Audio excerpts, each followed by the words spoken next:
झारखंड विधानसभा चुनाव 2 चरण में होने वाले हैं। वो 2 चरण चुनाव का जो पहला चरण का जो मतदान करने की तिथि है वो 13 नवंबर को है और 13 नवंबर को जो तिथि दिया हुआ है उसकी चुनाव प्रचार की तारीख जो 11 नवंबर को निर्धारित थी वो आज खत्म हो रही है। और आपको बता दें कि एक कल्पना सोरेन एक वीडियो जारी करती है और वीडियो में कहती है कि विधानसभा चुनाव पर केंद्र सरकार इनका चुनावी प्रचार को प्रभावित करने के लिए लगी हुई है।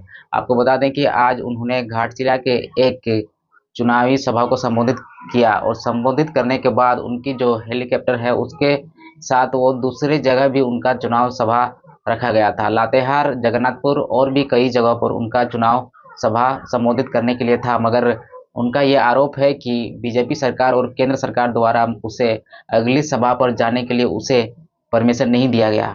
उसी के लिए उसने एक वीडियो भी जारी किया हुआ है। सबसे पहले आप उस वीडियो को देखिए। आज अभी हम घाटशिला में हैं और घाटशिला में यहाँ मेरा कार्यक्रम था आदरणीय रामदास सुरीन भैया का। हम लोग चुनावी सभा कर रहे थे। इसके बाद मेरा कार्यक्रम जगन्नाथपुर, लातेहार और कोरपा में है। लेकिन अगर आप देखिए कि इस चुनाव के माहौल में भी केंद्र सरकार अपनी किस तरीके से कुनीतियां चालू रखी हुई हैं और हम लोगों को परमिशन नहीं दिया जा रहा है कि हम जगन्नाथपुर में जाकर के, लातेहार में जाकर के और हम अपना तोरपा में जाकर के अपनी चुनावी सभा को संबोधित कर पाएं।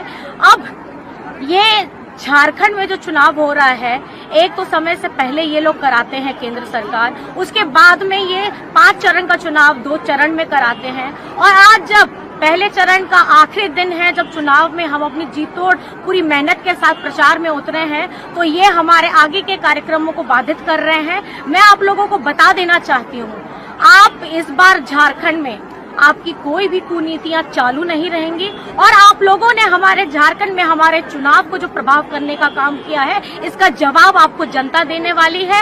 अब झारखंड को कोई नहीं रोक सकता। महागठबंधन की सरकार को यहाँ झारखंड में आने से कोई नहीं रोक सकता। आप लोगों ने अपना जितना भी प्रपंच किया था, चाहे हेमंत सोरेन जी को जेल में डालने का काम किया था, चाहे हमारी इस चुनावी सभा को आप लोगों ने परमिशन ना दे करके रोकने का काम किया है, मैं आपको बताना चाहती हूँ कि अब झारखंड का जनता अब पूरा आशीर्वाद महागठबंधन सरकार को देने वाली है और आपकी कुनीतियों को खत्म करने का हम लोगों ने अब दृढ़ संकल्प कर लिया है। अब हम आ रहे हैं। अब आप झारखंड को रोक नहीं पाइएगा, रोके पारबे ना, एकदम झारखंड को रोक नहीं पाइएगा।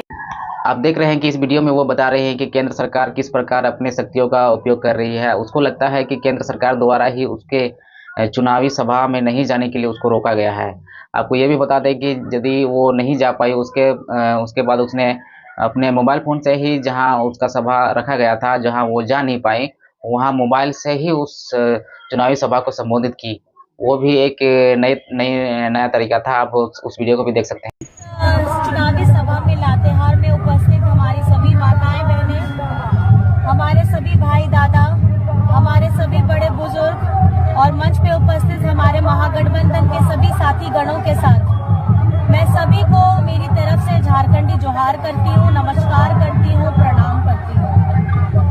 आज मुझे आपके समक्ष में होना चाहिए था, लेकिन इस चुनावी समय में भी अभी हमारे विपक्ष के लोग ऐसे षड्यंत्र कर रहे हैं कि मुझे परमिशन भी नहीं दिया जा रहा है। मैं बहुत मुश्किल से घाटशिला से अभी जगन्नाथपुर पहुंची हूँ।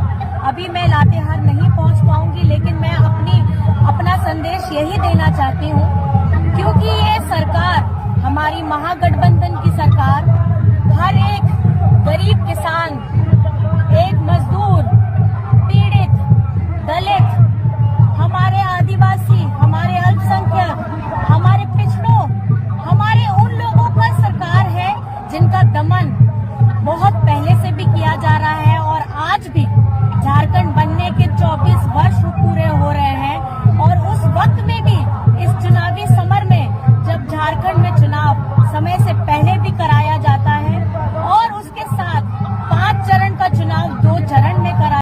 इन सारी प्रक्रियाओं में आपको क्या लगता है कि यदि कल्पना सोरेन के द्वारा लगाए हुए इस बातों को कि बीजेपी सरकार के द्वारा या केंद्र सरकार के द्वारा ही उन्हें इस चुनावी सभा को संबोधित करने से रोका गया, तो इसका ये बीजेपी का ही काम है कि वो परमिशन नहीं दिएगा, या ऐसा कोई नियम है या कोई ऐसा कुछ प्रोटोकॉल्स था जो एक समय बांधा गया था कि 11 तारीख को इतना ही बजे के बाद, इतना बजे के पश्चात आप चुनावी सभा को संबोधित उस क्षेत्र पर, जिस विधानसभा क्षेत्र पर 13 तारीख को मतदान होनी है, वहां नहीं जा सकते।